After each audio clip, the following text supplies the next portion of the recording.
All right, so now that you know all of the bones of the skull, let's go ahead and talk about all of the bone markings. So this includes all of the holes, the notches, the ridges, the lines, all of those little structures that we find on bones, we give a name. So we have to learn all of those. So let's start with the front of the skull.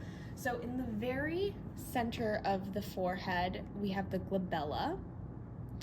And then you would normally see a little hole right here and here. This skull doesn't show it, but that would be the supraorbital foramen. And we have the infraorbital foramen below the orbit. This is the supraorbital margin on both sides. Inside the orbit, this here is the superior orbital fissure. And this is the inferior orbital fissure. We turn it slightly. In the lacrimal bone, there is a little hole. That is the lacrimal fossa right there. Inside the nose, we have the middle nasal concha and the inferior nasal concha. There's also a superior nasal concha, you just can't see it. This here, the upper portion is the perpendicular plate, and then this lower portion is vomer. This little protrusion on the front here is the anterior nasal spine. If we move down to the mandible, we see two little holes in the front of the mandible, and those are called the mental foramen. Looking at the mandible itself, this portion is the body, and then this portion here is the ramus.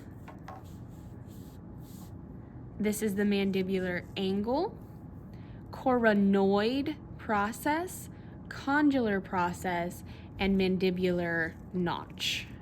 So we have body, ramus, mental foramen, mandibular angle, coronoid process, condylar process, and mandibular notch.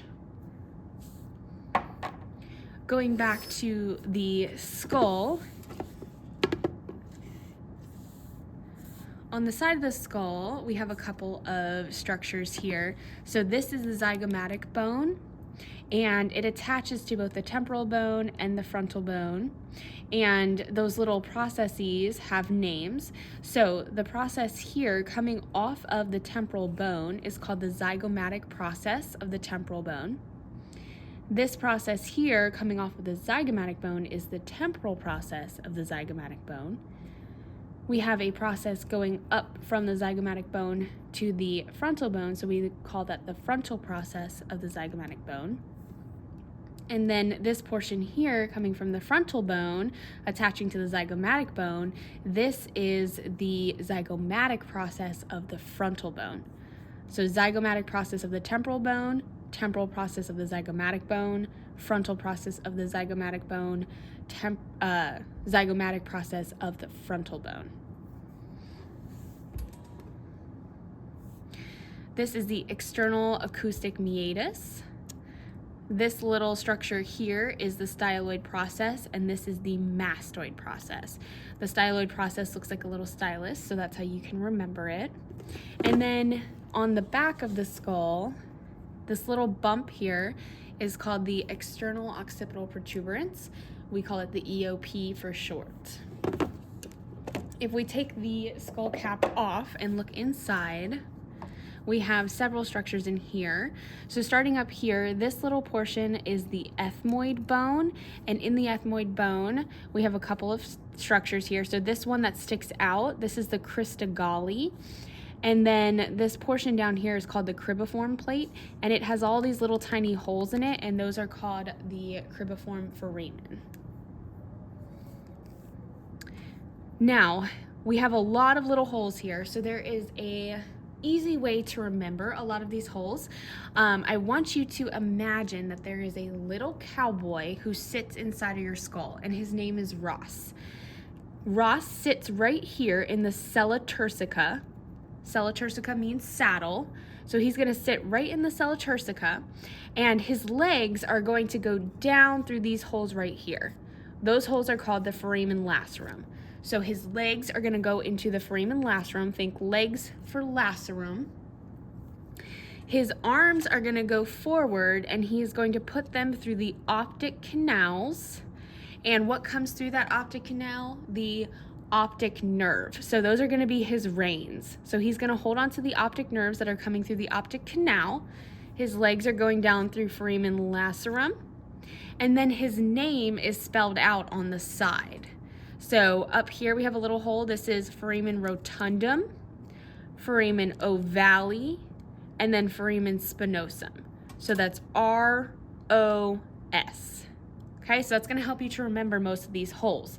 So sella turcica, the saddle, that's where Ross sits. He sticks his arms through the optic canals and he holds onto the optic nerves. Those are his reins. And then his legs go through foramen lacerum. So legs, L for lacerum. And then his name is spelled out on the side. Foramen rotundum, foramen ovale, and foramen spinosum. R-O-S for Ross. Then we just have a couple of holes left. So we have this really large one here. That's the foramen magnum. You can also see the jugular foramen here. And then we have the external acoustic meatus on the outside. So we also have the internal acoustic meatus on the inside. If we flip the skull over, most of those holes are going to be seen on the bottom as well.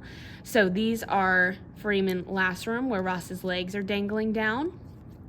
And then we see foramen ovale and foramen spinosum here. This is jugular foramen right here. And next to the jugular foramen, we have the carotid canal. We didn't see that on the other side. They just don't have it coming all the way through. But this one right here is the carotid canal. And of course, this is foramen magnum here. On the bottom, you'll see the mastoid process again. You'll also see the styloid process right here.